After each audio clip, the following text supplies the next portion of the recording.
भगवान जब अवतार लेते हैं तो उनका भी वो दिव्य शरीर के साथ आते हैं। ध्यान से समझिएगा कि जब जब भगवान अवतार लेते हैं वो उनका जो शरीर होता है वो दिव्य होता है। ठीक है, अभी आपको मेरी बात हजम नहीं होगी, हम उनको मानवीय रूप में ही देखते हैं, लेकिन ध्यान से समझे, उनका शरीर दिव्य होता है लेकिन वो योग माया के पर्दे में रहते हैं। ठीक है, योग माया का अर्थ क्या है, सबसे पहले हम मोटे मोटे रूप से समझते हैं, फिर इस चर्चा को आगे बढ़ाएंगे। देखिए, योग माया वो अवस्था है जिसमें व्यक्ति माया के सभी पाठ बजाता है, माया में रहता है, माया के संग रहता है, लेकिन वो माया से अलिप्त होता है। ठीक है, इसका उदाहरण हमारे शास्त्रों में दिया हुआ है, बहुत बार हमने इसकी चर्चा भी करी है, किसी एक एपिसोड में शायद चर्चा करी थी, चाहे रात के लाइव मेडिटेशन में या अभी के मॉर्निंग के सेशन में। आपने सुना होगा कि जब गोपियाँ भगवान श्री कृष्ण के पास गई थी और दुर्वासा ऋषि आए हुए थे जो यमुना के उस तट पे रह रहे थे, तो उन्होंने जब वहाँ पे उनके स्थान तक भोजन व्यंजन सब पहुंचाने की व्यवस्था करनी थी, तो उन्होंने वहाँ एक तट से दूसरे तट जाना था। उस समय यमुना का प्रभाव बहुत था, उसका जो पानी का प्रवाह था उस समय बहुत था। तो उन्होंने भगवान श्री कृष्ण से कहा, अपनी समस्या रखी कि हम कैसे उधर जाएं। ठीक है, तो भगवान श्री कृष्ण ने क्या कहा कि यदि मैं नित्य ब्रह्मचर्य हूँ तो यमुना को बोलना, वो तुम्हें रास्ता दे देगी।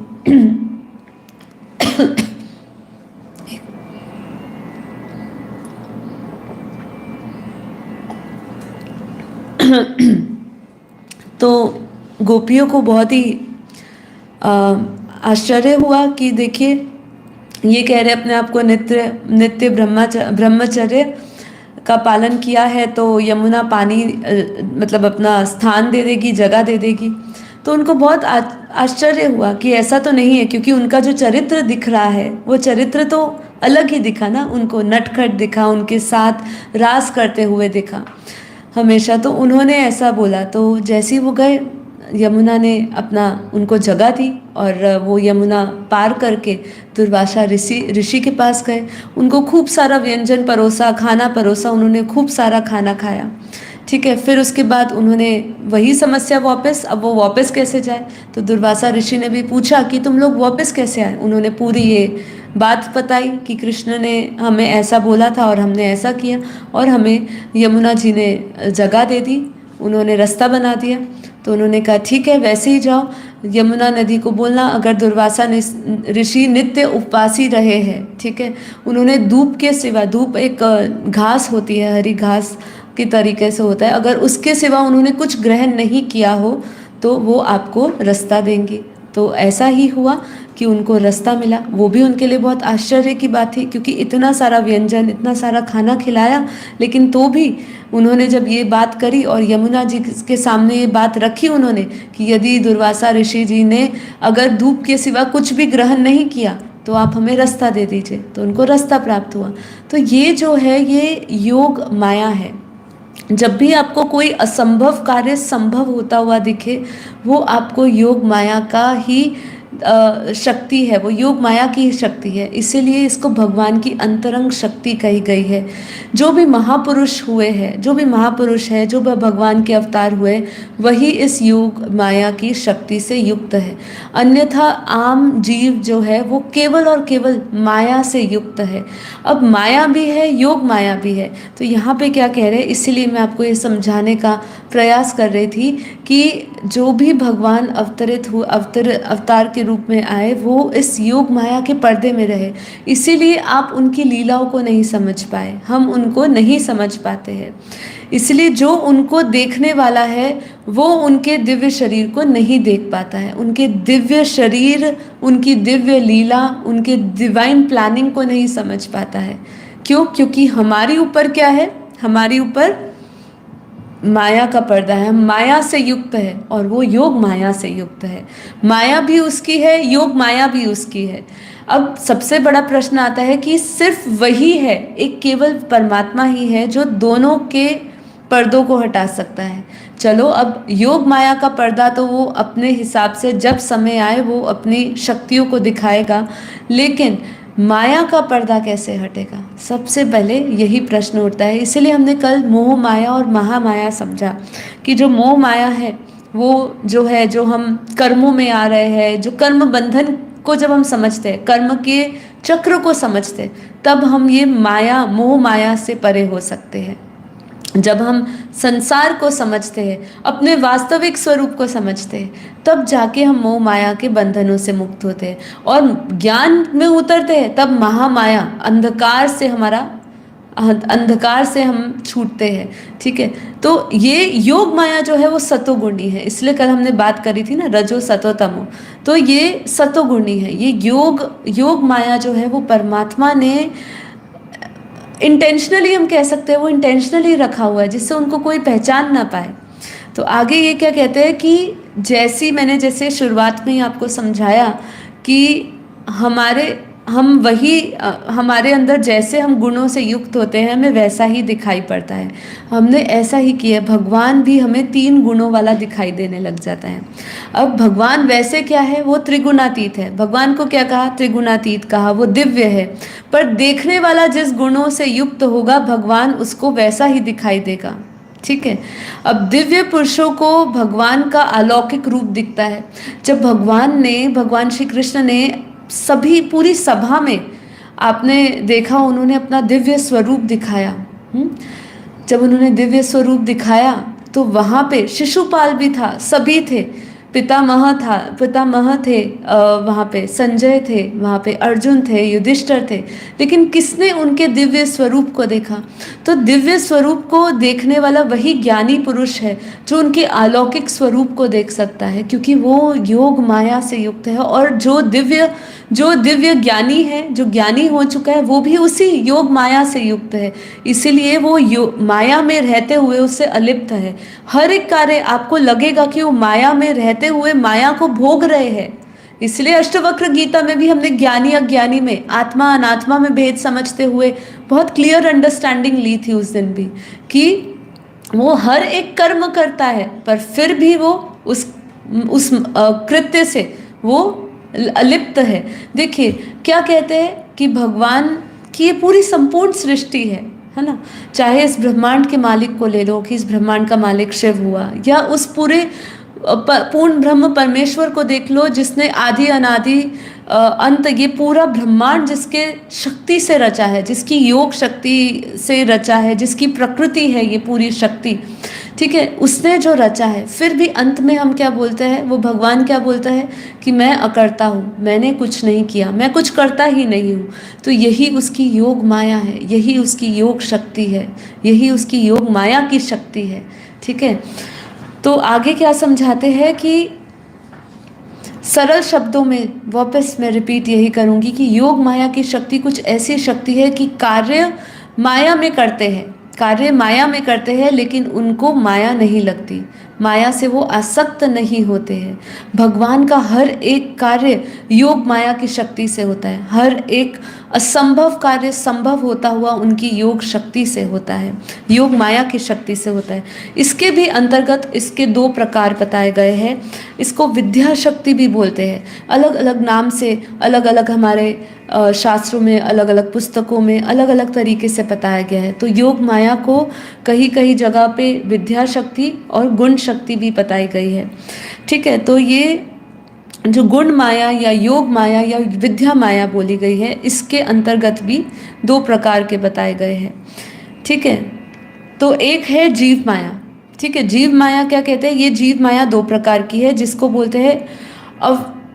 बोलते हैं अवनात्मिक माया, जिसका मतलब है कि जो आत्मा का अपना स्वरूप भुलाया जाता है। मतलब जीव जो है वो अपना स्वरूप भूल जाता है। हम आत्मा है ये हम भूल जाते हैं, ये जीव का पहला प्रकार की माया दिखती है।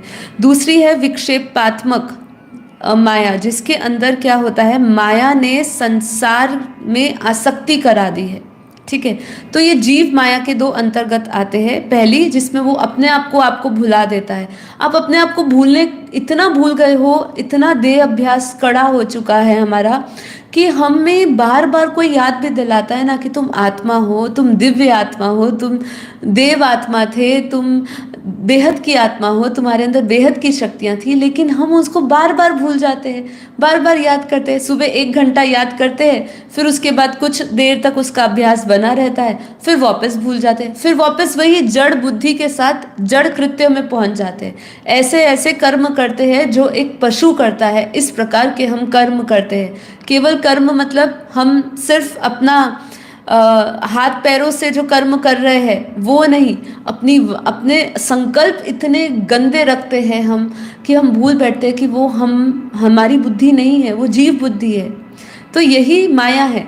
तो ये जीव माया बोली गई, ठीक है। इसी और दूसरी क्या बोली कि संसार में आसक्ति, बार बार इसमें आसक्ति, हमें ये चाहिए, ये कामना, ये इच्छा, वो चाहिए, हम चाहों से ऊपर ही नहीं उठ पाते हैं।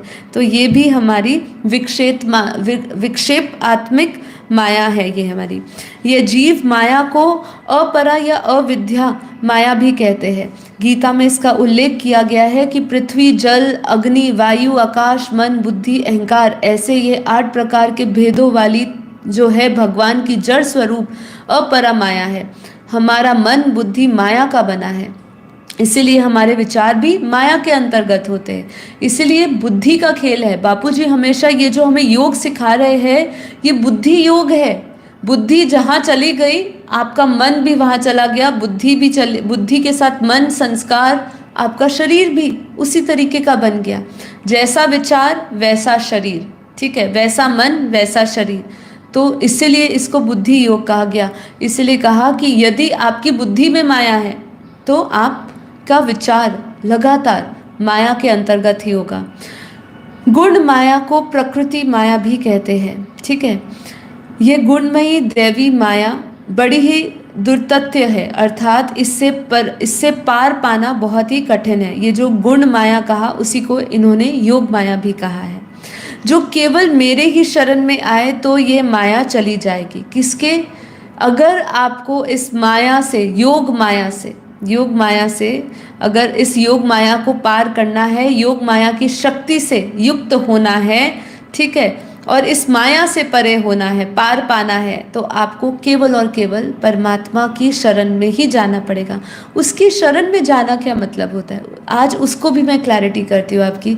उसकी शरण में जाना मतलब उसके ज्ञान स्वरूप को समझना, उसके ज्ञान को समझना, यथार्थ तरीके से समझना, उसके वास्तविक ज्ञान को समझना, आदि मध्य अंत के हर एक रहस्य को समझना, ये है उसकी शरण में जाना। उसकी शरण में जाना मतलब किसी मंदिर में जाके आप नतमस्तक हो जाओ, उस मूर्ति के पैर पकड़ लो, ये नहीं।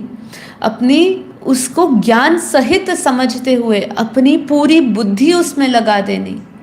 जब बुद्धि उसमें लग जाएगी, बुद्धि अपने आप आपका मन, संस्कार सब बदल देगी, आपके कर्म बंधन पूरे हो जाएंगे।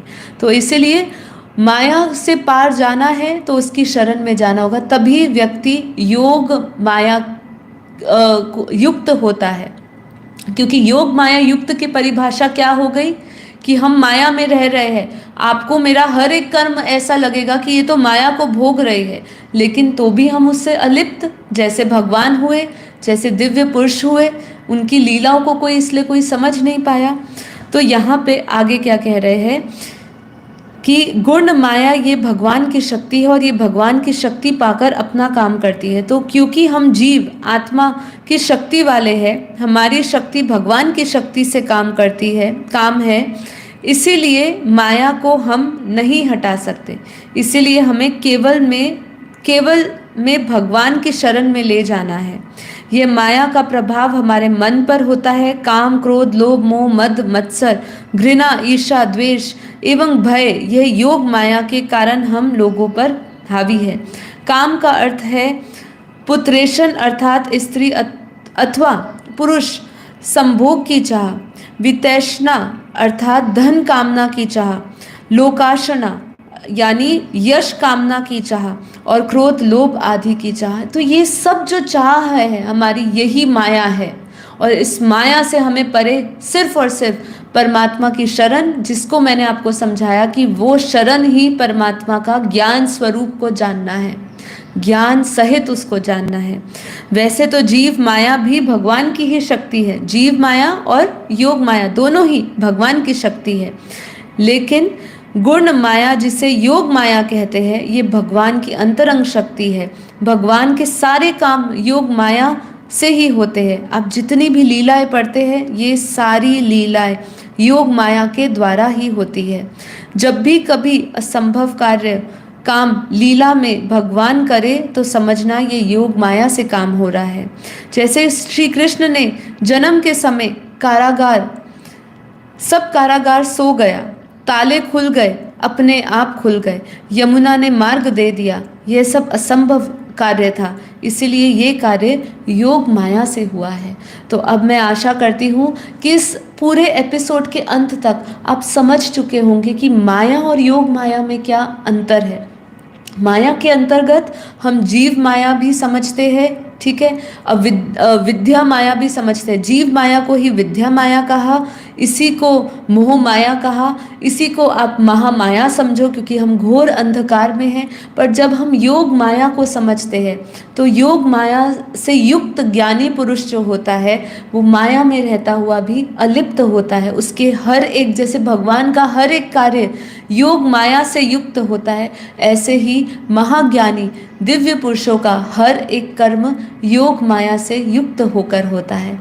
इसीलिए अब तक हमने जितनी भी चर्चा करी उसका उद्देश्य यही है कि हम निर्लेप हो जाए, हम सभी बंधनों से मुक्त हो जाए। उसके लिए हमें ये सभी अपने विषय विकारों को पर विजय प्राप्त करनी होगी। कैसे? काम, क्रोध, लोभ, मोह, अहंकार, ये सभी माया है। ये सभी माया के पर्दे हमने पहने हुए, कपड़े पहने हुए, ये सभी कपड़ों को, सभी आवरणों को हटाने के लिए हमें उस आत्म स्वरूप में स्थित होना है, आत्मा को याद करना है। जो हमें माया ने भुला दिया है कि हम आत्मा हैं, जो माया ने हमें संसार में आसक्त कर दिया है, ये सभी आवरणों को हमें ज्ञान सहित हटाना होगा।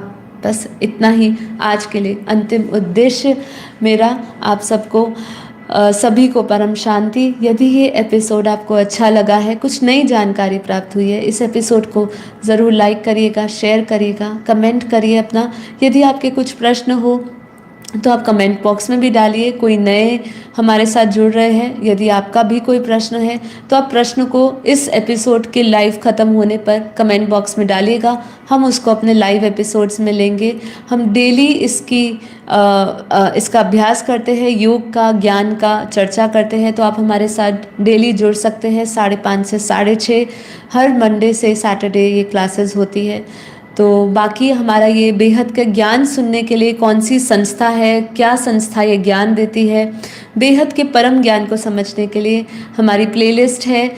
बेहद का 10 दिन का परम ज्ञान का कोर्स है, आप जाइए और उसको सुनिए और आपको पता चलेगा कि हमारी संस्था में जुड़े हुए सभी लोग विश्व कल्याणकारी आत्माएं, सभी विश्व सेवाधारी सभी आत्माएं एक दिव्य संकल्प के साथ जुड़े हैं, स्व परिवर्तन से विश्व परिवर्तन के लिए जुड़े हैं। तो आप सभी को, सभी दिव्य आत्माओं का हम आवाहन करते हैं, 33 कोटि देवी देवताओं का आवाहन करते हैं, 9 लाख आत्माओं का आवाहन करते हैं। आइए और हमारे इस आत्म जागृति अभियान से जुड़िए।